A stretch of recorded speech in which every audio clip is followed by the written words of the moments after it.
for one moment over in the New Testament in 1 Corinthians. Just go over from Romans. Vamos para 1 Coríntios, rapidamente. Chapter 15. Capítulo 15.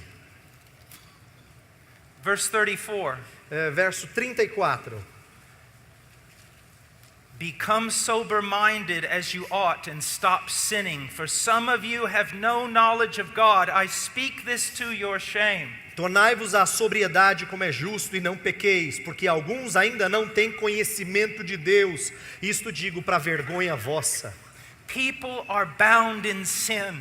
As pessoas estão presas em pecado. People rejoice in sin. As pessoas se alegram em pecado. They look for new ways to sin. Elas buscam novas maneiras de pecar. Why? Por quê? There is no fear of God in the land. Porque não há temor de Deus na terra. Why? Por quê? Because there is no knowledge of God in the land. Porque não há conhecimento de Deus na terra. Is it not true Não é verdade? that here in Brazil, Que no Brasil, and even many of you, e talvez até muitos de you will go vocês, to one side of the country and back again você vai para um lado do país e volta to hear something, para ouvir alguma coisa, but there is no knowledge of God. de que não há conhecimento de Deus. What does this country need?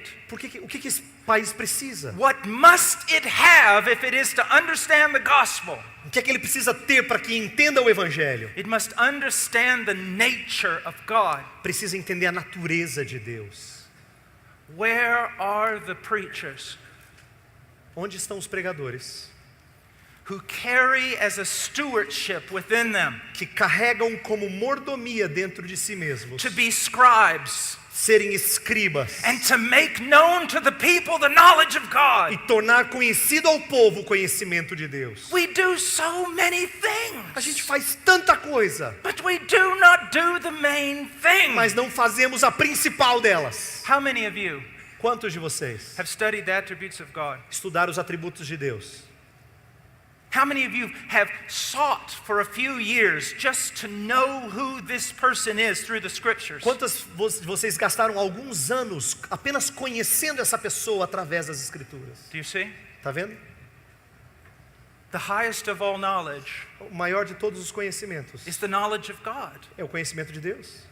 Theology was once called the queen of all sciences. Teologia uma vez foi chamada de a rainha de todas as ciências. But within that Mas dentro disso is the greatest of all science.